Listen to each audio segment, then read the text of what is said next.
예. 오늘도 예배 시작 시간에 보니까 많은 분들이 제 시간에 참석하지 못한 경우를 보게 됩니다. 오늘 음식 바자회도 있고 그렇긴 하지만 예배 시간은 우리가 지킬 수 있도록 하십시다. 안내 서시는 분들에게 있어서도 늦게 오시면 상당히 애로사항이 많다고 합니다. 그러니까 예배 시간 전에 미리 오셔서 여러분 마음으로 준비하실 수 있기를 바랍니다. 요즘 이 미국인들 사이에서 비만 문제가 상당히 심각하게 대두되고 있는 것을 보게 됩니다. 이 시카고 도시도 여러 도시 중에 비만 인구로서, 비만율로서는 거의 1, 2위 정도가 되는 것으로 제가 알고 있습니다. 어느 한 사람이 월요일 날 이제 직장을 출근했는데 두 눈이 시퍼렇게 멍이 들어서 출근을 한 겁니다. 상사가 그 모습을 보고 아니 어찌된 일이냐고, 무슨 일이 있었느냐고 묻습니다. 그러니까 그 사람이 이야기를 합니다. 주일날 예배를 드리기 위하여서 교회에 가서 뚱뚱한 여자 뒤에 앉았었습니다. 찬송가를 부르기 위하여서 일어났는데 앞에 있는 여자의 엉덩이 틈새에 옷이 낀 것을 발견했습니다. 참다 못해 그 옷을 꺼내줬지요. 그랬더니 이 여자가 돌아서면서 제 눈으로 강한 핵펀치를 정통으로 날렸습니다. 그러니까 상사가 묻습니다. 아니 그러면 한 눈이어야지 왜 두 눈 다 그러냐고. 그러니까 이 사람이 말하기를 저는 생각하기를 그 여자분이 제가 한 행동을 좋아하지 않는다고 생각했습니다. 그래서 다시 그 옷을 그곳에다 집어넣습니다. 그랬더니 이렇게 됐다고. 예배 시간에 너무 지나친 친절과 불필요한 행동을 함으로써 매를 번 거죠. 여러분들도 이 예배 시간에 불필요한 행동을 하지 않기를 바랍니다. 잠을 청하신다던가 옆 사람과 다른 일들을 한다던가 온전히 우리가 하나님의 말씀과 우리가 하나님을 사모하는 마음으로 이 예배에 집중하여서 드릴 수 있는 시간이 될 수 있기를 바랍니다. 예수님께서 이 땅에 오셔서 살아가시는 삶 동안에 그가 하신 행동이 불필요한 행동이 있었을까요? 예수님께서는 그 하시는 모든 행동들 가운데 거기에 메시지가 분명히 있을 것이고 어떤 분명한 목적과 의도를 가지고 그 일들을 행하셨을 것이라 이렇게 생각을 합니다. 그래서 오늘 우리가 읽은 본문 중에서도 예수님께서 행하신 행동 속에 그것이 무엇을 의미하는가 하는 것을 우리가 한번 생각해 보려고 하는 겁니다. 오늘 본문에 보면 예수님께서 이제 십자가에 못 박혀 달려 돌아가시기 바로 전에 이제 제자들과 함께 식사를 나누시는 중에 일어나셔서 제자들의 발을 씻기시는 장면이 나옵니다. 이것을 우리는 소위 말해서 세족식이라 이렇게 이야기를 하죠. 그래서 교회에서도 어떤 수양회라든지 아니면 특별한 행사가 있는 경우에 이런 일들을 하고 여러분들도 한두 번쯤은 다 경험을 해보셨으리라 이렇게 생각을 합니다.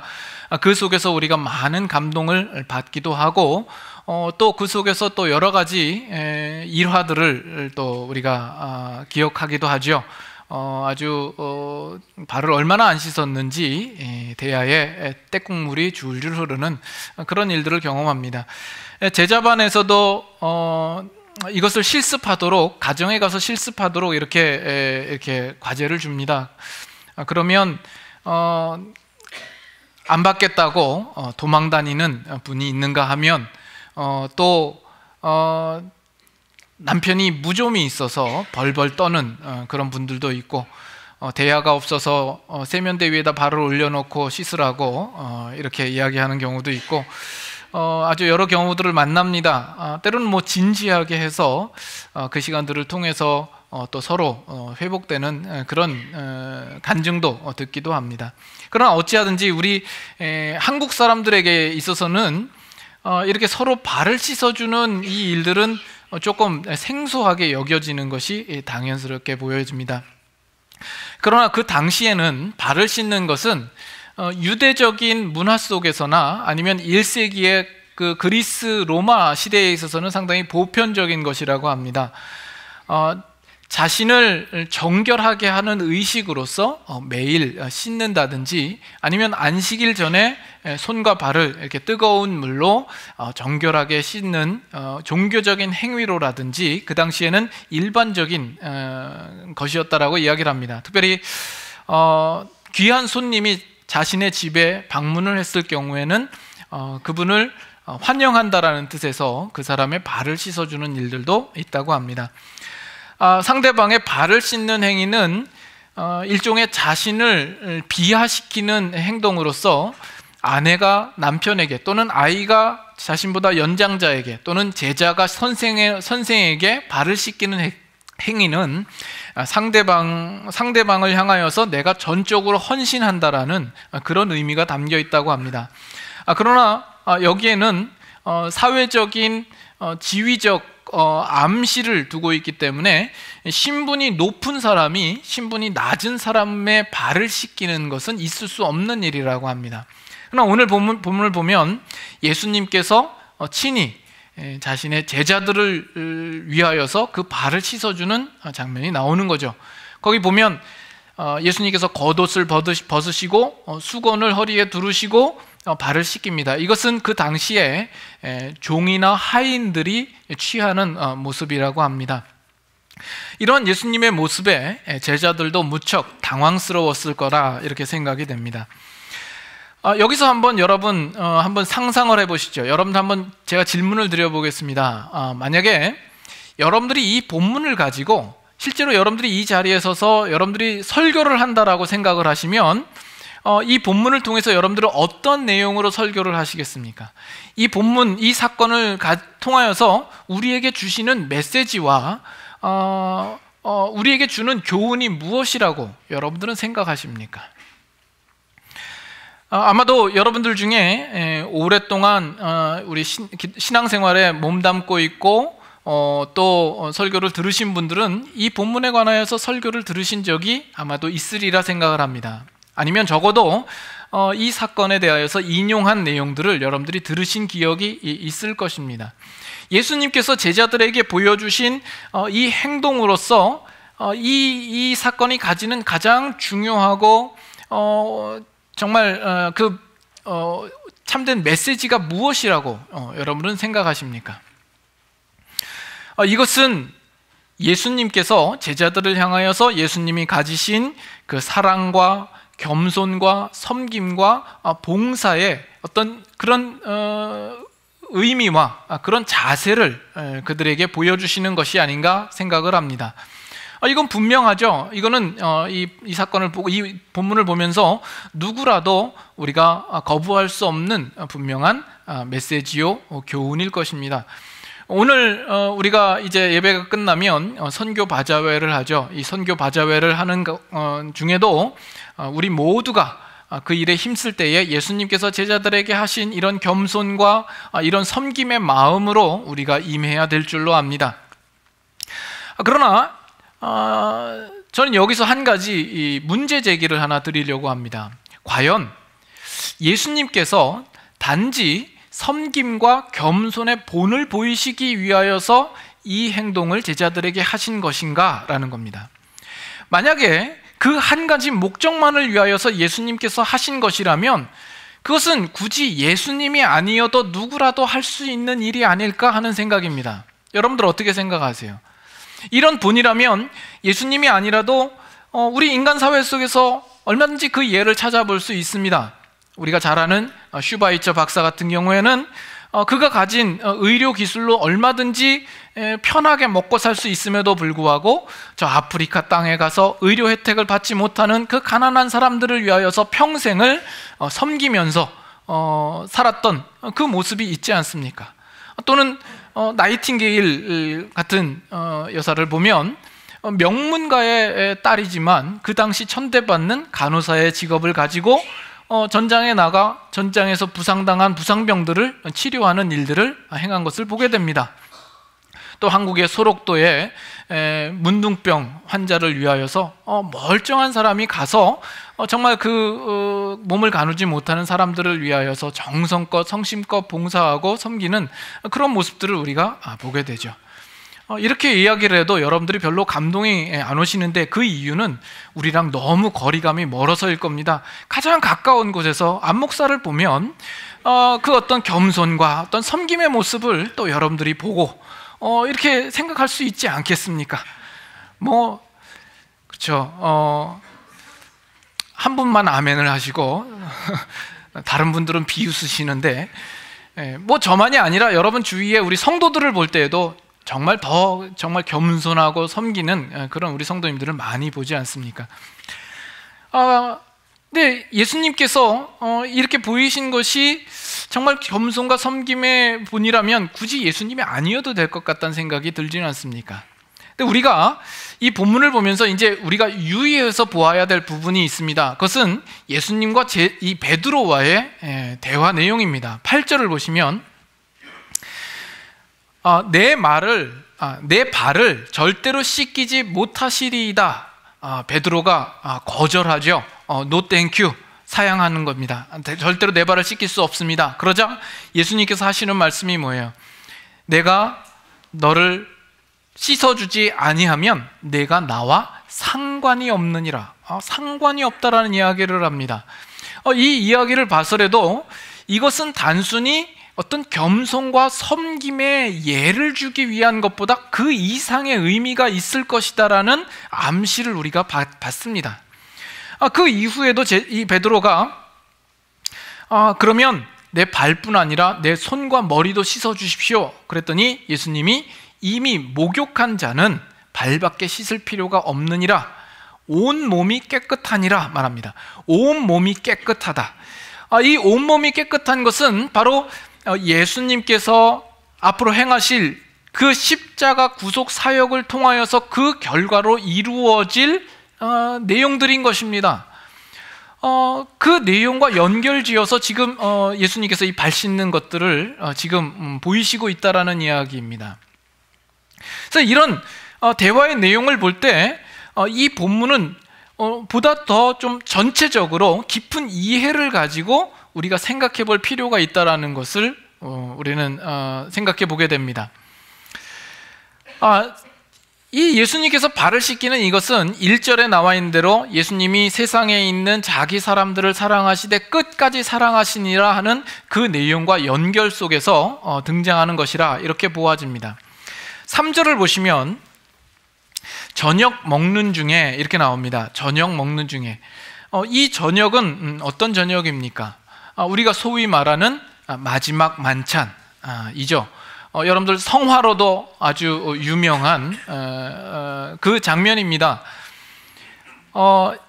오늘날 우리가 성찬식을 행하는 것도 바로 여기서 기원을 하죠. 예수님께서 그 제자들과 떡과 잔을 나누시는 것입니다. 이것이 예수님께서 십자가에 못 박혀 죽으시기 전에 이제 제자들을 떠나야 되니까 마지막으로 제자들과 회식하는 정도의 자리가 아닌 것이죠.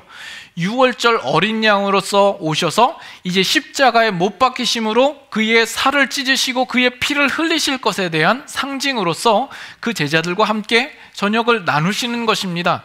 그래서 요한복음에는 자세히 나와 있지 않지만 다른 복음서에 보면 예수님께서 떡을 나누시면서 하시는 말씀이 이 떡을 먹으라, 이것은 내 몸이니라 말씀하시고, 잔을 나누시면서 이것은 너희의 죄사함을 위하여서 흘리는 나의 피, 곧 언약의 피니라 이렇게 말씀하시고 있는 것이죠.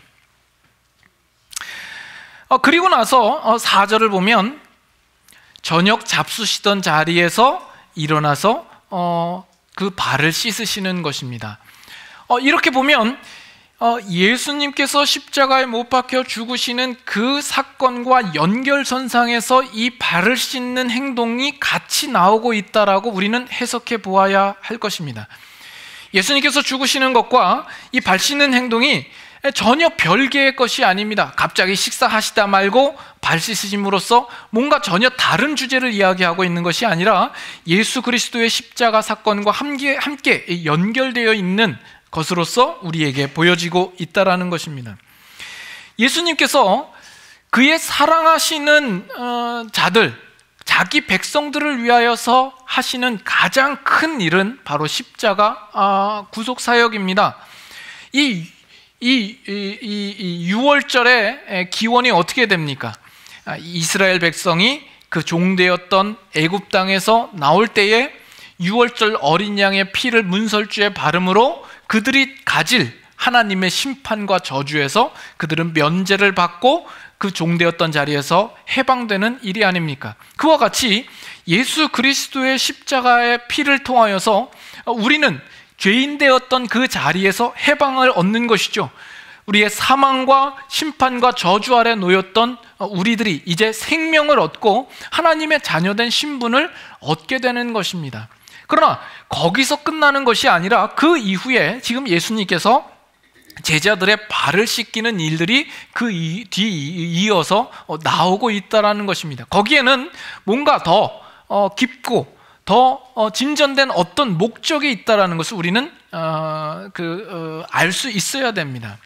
결론부터 이야기를 하면 예수님께서 보이신 이것은 단지 십자가를 통하여서 그들을 죄에서 꺼내는 데에만 목적이 있는 것이 아니라 이제 그들이 하나님의 자녀로 출생된 이후에 하나님의 자녀로서 그들을 씻어서 깨끗하게 하고 성결하게 하고 정결하게 함으로 예수님께서 목적하신 그 자리까지 함께 간섭하시며 그 일들을 끝까지 이루시겠다라는 예수님의 의지와 목적이 함께 포함되어 있다는 것입니다.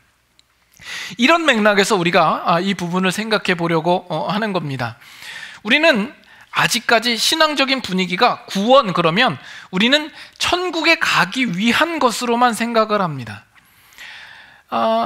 영생을 얻기 위한 어떤 목적으로서만 십자가를 바라봅니다. 십자가가 그저 우리를 죄에서 꺼내시는 그 일로서만 생각하기 쉽상입니다. 그러나 그 이상의 의미가 있다는 것을 예수님이 보여주신 이 행동을 통하여서 우리가 다시 한번 더 깊게 보기를 원하는 겁니다. 여러분, 성경에서 이 구원의 사건을 가장 두드러지게 대표적으로 상징적으로 보여주는 사건이 무엇이냐 그러면 출애굽 사건일 것입니다. 애굽의 종되었던 이스라엘 백성을 꺼내어서 그 6월절과 홍해를 거치게 하여서 결국 하나님께서 약속하신 그 가나안 땅에 이르게 하는 하나님의 전체적인 구원 역사를 우리에게 보여주시고 있는 것이죠. 여러분, 그 과정 속에서 이스라엘 백성들이 가장 감격스러웠던 순간은 어느 때일 거라고 생각합니까? 아마도 홍해를 건넌 그 사건이 아닐까 생각을 합니다. 얼마나 통쾌합니까? 기적적입니다.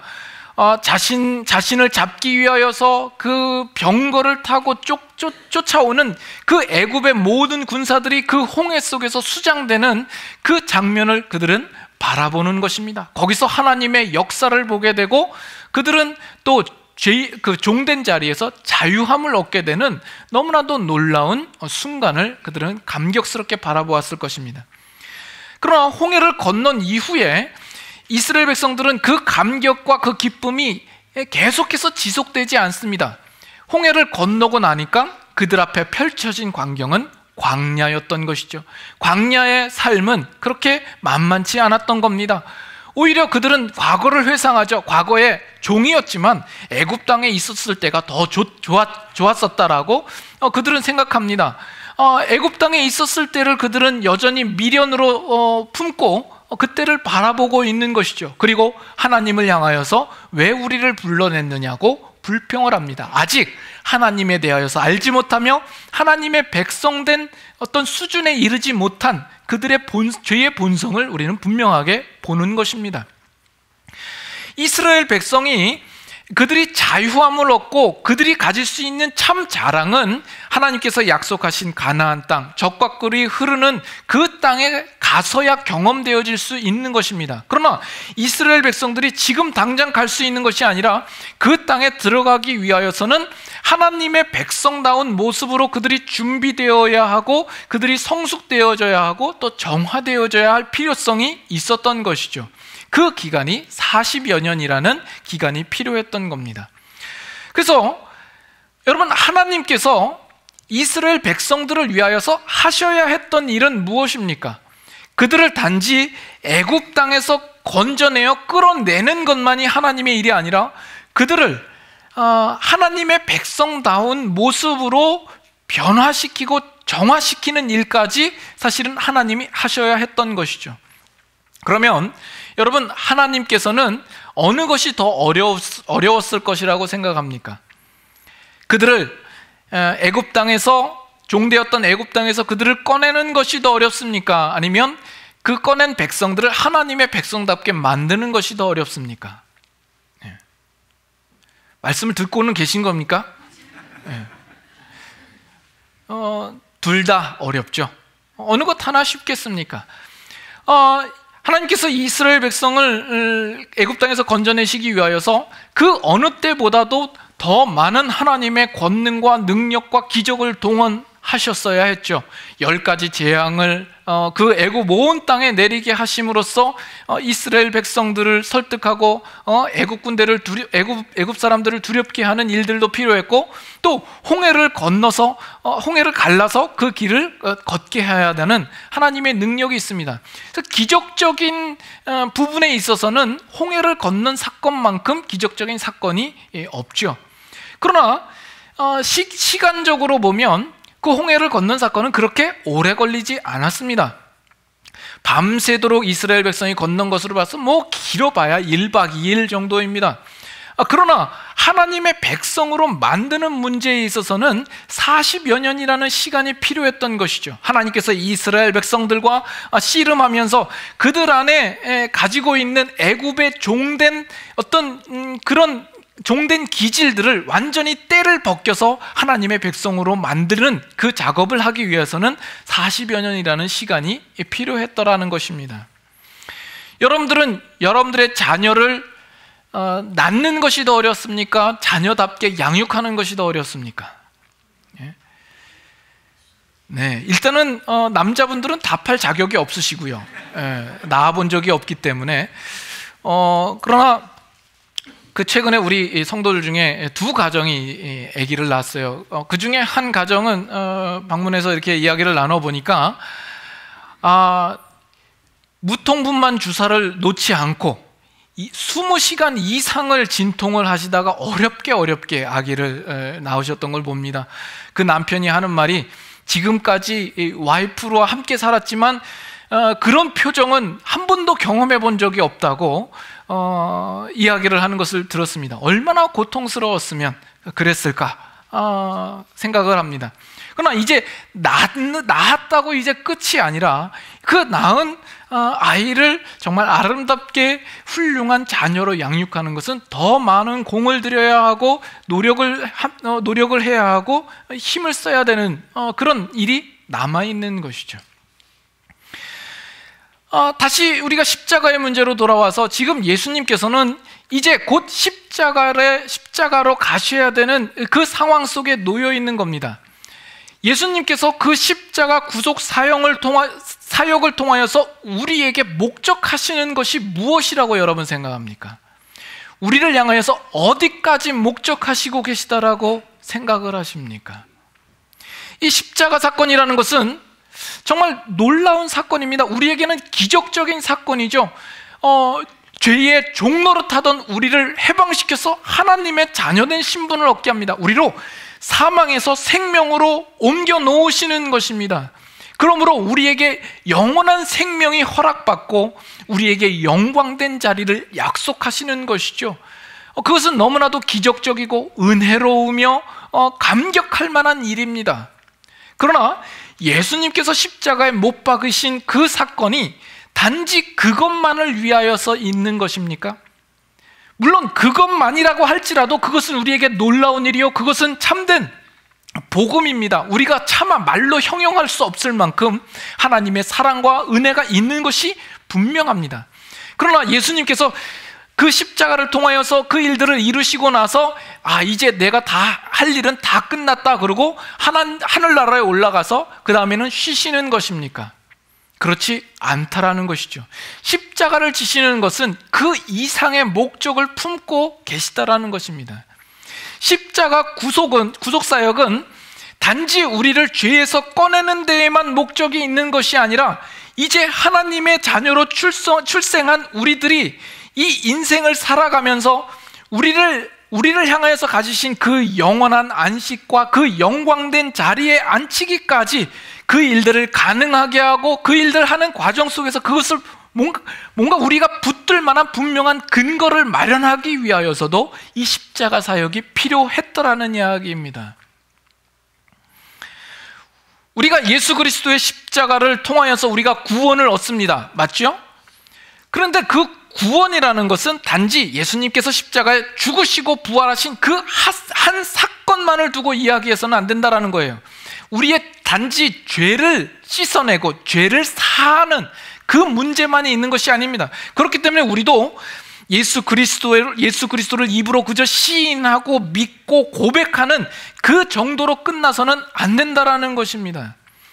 그 이후에 새로운 피조물로서 살아가는 우리들의 인생 속에서 마치 그것은 이스라엘 백성들이 광야길을 걷는 것과 같아서 그 상황 속에서 여러 의심과 불안과 걱정과 고통 속을 지나는 것과 같이 우리도 그 길을 걸을 때에 예수님께서는 예수 그리스도를 십자가를 지시는 그것과 연장선상에서 그것과 동일한 열심과 사랑과 애정을 가지고 우리를 위하여서 힘쓰시고 간섭하시고 있으시다라는 것입니다. 그것을 목적하여서 십자가를 지시는 것이다라는 겁니다. 그 십자가를 지시는 일에 앞서서 그것을 우리에게 보이시기 위하여서 친히 지금 제자들의 발을 씻기시고 있는 것입니다. 도대체가 호응이 없으셔. 우리가 좀 더 말씀을 보면서 생각해 볼까요? 1절 한번 보시죠. 1절에 6월절 전에 예수께서 자기가 세상을 떠나 아버지께로 돌아가실 때가 이른 줄 아시고 이제 아버지께로 돌아갈 때가 이른 줄 아십니다. 그러면 이 상황 속에서 예수님이 그 마음에 어떠한 마음과 어떤 뜻을 품으셨을 것이라고 생각합니까? 예? 이제 아버지께로 돌아갈 때가 되었다. 이제 너희와 작별할 때가 됐다. 이제 이 세상에 너희만 있으니까 너희 스스로 밥 잘 먹고 잘 챙기고 잘 살아라. 이렇게 당부하시는 마음이셨을까요? 이것이 영원한 작별인 것처럼 생각하셔서 아쉬운 마음에 내가 떠나기 전에 너희 발이라도 씻어주고 가자 하는 이 마음입니까? 지금 아버지께로 돌아가실 때가 되었지만 지금 예수님께서는 그들을 영원히 떠나는 것이 아니라 오히려 그들과 영원히 상관하며 그들을 위하여서 가지신 그 목적들을 이루시기까지 그들과 함께 하고 있다라는 것을 약속하고 그들에게 말씀하고 싶어 하는 것일 겁니다. 그래서 3절을 한번 보시죠. 3절에 보시면 저녁 먹는 중 예수는 아버지께서 모든 것을 자기 손에 맡기신 것과 또 자기가 하나님께로부터 오셨다가 하나님께로 돌아가실 것을 아시고, 자, 하나씩 봅시다. 첫 번째, 예수는 아버지께서 모든 것을 자기 손에 맡기신 것을 아셨다 이야기를 합니다. 모든 것을 자기 손에 맡기셨다라는 겁니다. 예수님이 십자가를 지심으로써 하나님께서 예수님께 맡기신 것들을 이제 다 끝내고 수행하고 마치신 것이 아니에요. 근데 그것이 아니라 모든 것을 그 예수님의 손에 맡겨버리신 겁니다. 그 모든 것 안에는 뭐가 들어있습니까? 하나님께서 그 영혼들을 예수님께로 오게 하여서 그들에게 맡기신 영혼들이 있습니다. 세상에 있는 자기 사람들이 있습니다. 그 사람들의 운명과 그 미래에 대한 그 모든 것을 이제 예수님께서 맡으시는 것이죠. 지금 떠나갈 이 마당에 예수님은 오히려 그 맡겨진 일들로 인해서 더 큰 책임과 부담을 떠안게 되어 있는 겁니다. 그러나 또 자기가 하나님께로부터 오셨다가 하나님께로 돌아가실 것을 아시고, 그러나 반면 예수님께서는 하나님께로 돌아가셔야 될 때가 이른 겁니다. 그러면 예수님께 맡겨주신 그 모든 것들은 어떻게 되는 것입니까? 어떻게 행할 것입니까? 이 모든 것을 아시자 예수님께서 하시는 행동이 뭐냐 하면 4절에 저녁 잡수시던 자리에서 일어나 겉옷을 벗고 수건을 가져다가 허리에 두르시고 제자들의 발을 씻기기 시작하신 것이다 라는 것입니다. 즉 뭐예요? 예수님께서 떠나가시지만 예수님께서 맡기신 그 일들을 놓으시는 것이 아니라 여전히 그들과 상관하며 그들이 가는 길 속에서 그들이 가지는 모든 시험과 범죄함에 대하여서 그들의 발을 씻는 그 일들에 예수님께서 지금 계속해서 간섭하시고 그 일들을 하시겠다라는 그 의미가 들어있다라는 겁니다. 그래서 여러분 1절에 보면 세상에 있는 자기 사람들을 사랑하시되 끝까지 사랑하시니라. 여러분 이 끝이 어디라고 생각합니까? 이제 예수님께서 잡히시니까 그 잡히실 때까지 제자들을 사랑하신다는 얘기입니까? 아니면 예수님께서 세상에 있다가 이제 승천하실 때가 됐으니까 승천하실 때까지 사랑하신다는 이야기입니까? 아니요, 그 이상의 의미가 있습니다.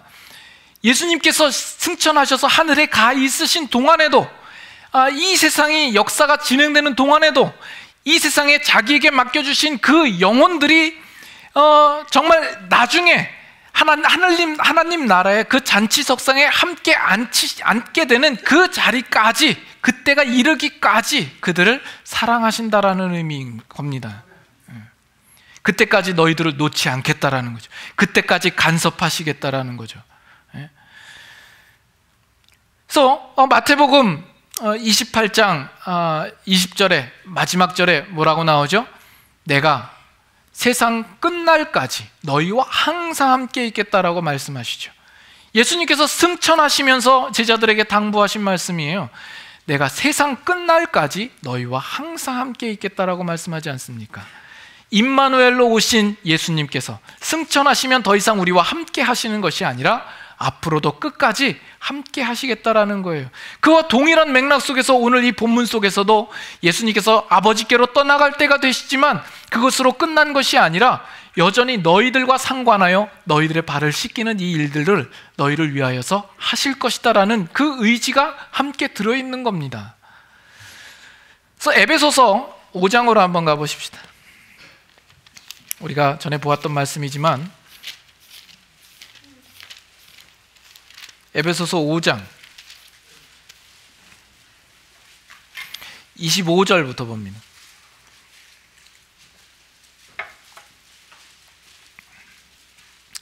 남편들아 아내 사랑하기를 그리스도께서 교회를 사랑하시고 그 교회를 위하여 자신을 주심같이 하라. 이는 곧 물로 씻어 말씀으로 깨끗하게 하사 거룩하게 하시고, 27절 다 같이 읽습니다. 자기 앞에 영광스러운 교회로 세우사 티나 주름 잡힌 것이나 이런 것들이 없이 거룩하고 흠이 없게 하려 하심이라. 여기 보면 그리스도께서 교회를 위하여서 자신을 주심같이 예수님께서 자기 자신을 십자가에 내어 주십니다. 그렇게 하신 이유는 뭐라고요? 이는 곧 물로 씻어 말씀으로 깨끗하게 하사 거룩하게 하시기 위함이다라는 겁니다. 티나 주름 잡힌 것이 없이 거룩하게 하시려고 하는 것이다 라는 겁니다. 그래서 예수님께서 십자가에 죽으시는 이 구속사역은 단지 우리를 죄 가운데서 꺼내는 그 일들로서만이 아니라 장차 우리를 영광된 티나 주름 잡힌 것이 없는 그 거룩한 자리에까지 이르도록 하기 위한 그 근거를 마련하기 위해서라도 예수님의 십자가는 필요했더라는 것입니다. 예수 그리스도의 십자가를 근거로 우리는 이 티나 주름 잡힘이 것이 없는 이 거룩한 모습으로 나아갈 어떤 근거를 갖게 되는 것이죠. 히브리서 그 전에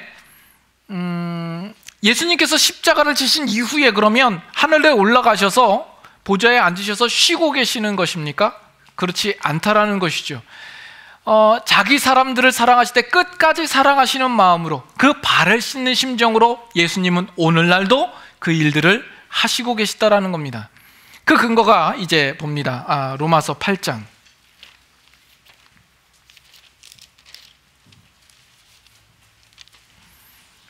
로마서 8장 34절 한번 보시죠. 로마서 8장 34절 한번 다 같이 읽습니다. 누가 정죄하리요? 죽으실 뿐 아니라 다시 살아나신 이는 그리스도 예수시니 그는 하나님 우편에 계신 자요 우리를 위하여 간구하시는 자시니라. 하나님의 우편에 앉아 계셔서 그저 쉬시는 것이 아니라 우리를 위하여서 간구하시는 것이죠. 그는 우리의 중보자가 되십니다. 우리의 연약함과 우리의 죄들에 대하여서 하나님 앞에 간구하시고 계시는 것입니다. 히브리서 2장 보겠습니다. 히브리서 2장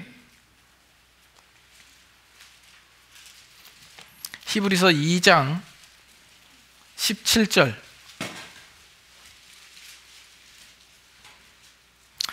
히브리서 2장 17절 신약성경 355페이지. 그러므로 그가 범사의 형제들과 같이 되심이 마땅하도다. 이는 하나님의 일에 자비하고 신실한 대제사장이 되어 백성의 죄를 속량하려 하심이라. 다 같이 읽습니다. 그가 시험을 받아 고난을 당하셨은즉 시험 받는 자들을 능히 도우실 수 있느니라. 여기도 보면 예수님께서 대제사장으로 소개되어 있고 17절에는 백성의 죄를 속량하십니다. 그러니까 백성의 죄를 속량하시는 일들만 하시는 것이 아니라 18절에는 시험을 받아 고난을 당하셨은즉 시험 받는 자들을 능히 도우시는 분으로서 소개되고 있습니다. 우리는 여전히 예수 그리스도를 믿는다고 하지만 여전히 시험 가운데 있죠. 여전히 죄 가운데 있죠. 그런 우리들을 도우시는 모습으로 계시는 것입니다. 우리는 예수 그리스도의 십자가를 통하여서 예수 그리스도를 구주로 믿고 우리는 거듭남을 얻습니다. 우리의 온 몸은 깨끗하게 되었습니다. 그러나 그렇다 할지라도 우리는 여전히 우리의 발이 더럽혀지는 죄 가운데에서 우리의 인생을 살고 있습니다. 그 죄의 문제에 있어서 여전히 우리는 스스로 그 죄 문제를 해결할 수 없는 것이죠. 그 죄를 해결할 수 있는 유일한 길은 예수님께서 지신 그 십자가의 보혈밖에는 없는 것입니다. 그 문제를 위해서라도 십자가는 우리에게 절대적으로 필요한 것이 되는 것이죠. 그래서 히브리서 4장 14절 보십시다.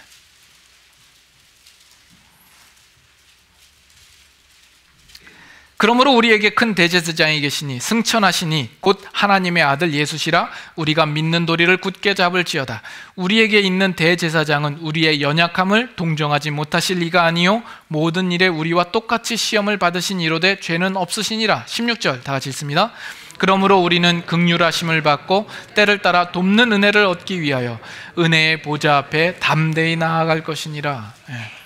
우리는 긍휼하심을 받고 때를 따라 돕는 은혜를 얻기 위하여 은혜의 보좌 앞에 우리는 담대히 나아가야 합니다.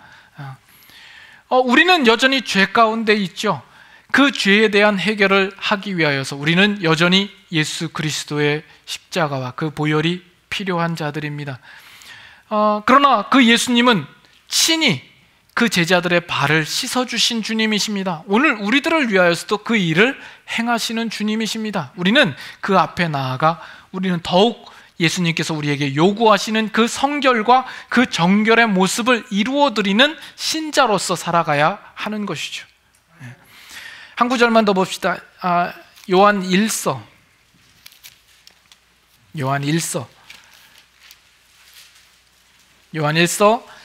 1장 7절. 그가 빛 가운데 계신 것 같이 우리도 빛 가운데 행하면 우리가 서로 사귐이 있고 그 아들 예수의 피가 우리를 모든 죄에서 깨끗하게 하실 것이요. 9절 다 같이 읽습니다. 만일 우리가 우리 죄를 자백하면 그는 미쁘시고 의로우사 우리 죄를 사하시며 우리를 모든 불의에서 깨끗하게 하실 것이요. 마치 이제 목욕한 자는 발밖에 씻을 필요가 없는 것처럼 이제 온몸이 깨끗하기 때문에 이제 그 발을 씻기 위하여서 끊임없이 그 일들은 지속되어야 하는 것처럼 예수님께서는 오늘날 우리가 살아가는 삶 속에 우리가 가지는 모든 불의와 죄의 문제에 있어서도 우리의 삶 가운데 간섭하시고 있는 것입니다. 그러기 위하여서 우리는 그 앞에 나아가 회개해야 될 것이며 우리의 더러운 발을 내어 드려야 하는 것입니다. 지금 예수님께서 세상에 있는 자기 사람들을 사랑하시되 그 앞으로 예수님께서 그들을 위하여서 행하실 그 모든 일들을 염두하시고 십자가를 지시는 그 전날 그들과 떡과 잔을 나누실 뿐만 아니라 그들의 발을 씻어주시고 계시는 것입니다. 결론적으로 다시 한번 요약하면 우리 신자들의 삶은 예수 그리스도의 그 구속 사역을 통하여서, 그 십자가를 통하여서 우리는 죄의 종노릇하던 자리에서 건짐을 받습니다. 참 자유함을 얻습니다. 하나님의 자녀된 권세를 얻고 사망에서 생명으로 옮기는 놀라운 일을 경험합니다. 그것만한 기적이 없습니다. 그것은 참 은혜요, 감격스러운 일이요, 우리에겐 참 간증거리입니다.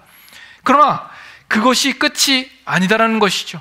우리의 살아가는 우리 신자의 삶이 우리가 가진 그 구원의 감격을 지속하면서 살 수는 없는 문제입니다. 우리의 살아가는 실제적인 삶은 구름 위를 걷는 듯한 그런 삶이 아니라 광야길을 걷는 것 같은 것이죠. 광야길을 걷다 보면 자연스럽게 우리의 신발은 더럽혀지기 쉽고 우리의 발은 때가 끼기 쉬운 것입니다.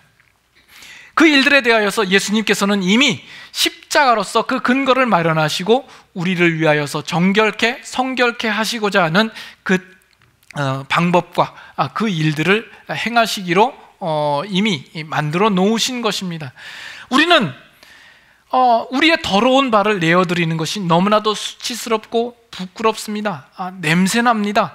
그러나 그 제자들의 발을 씻기신 주님은 오늘날 우리들을 위하여서 여전히 우리의 발을 씻기시는 것입니다. 우리를 성결케 정결하게 만드시기를 원하시는 것이죠.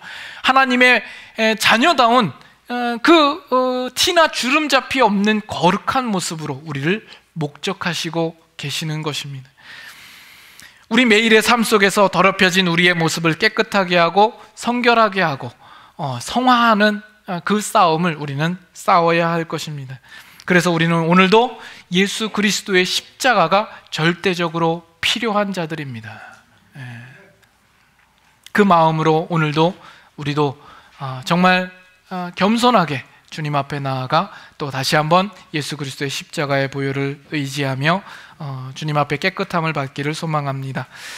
우리 잠깐 찬양 한 곡 하고 기도하고 마치겠습니다.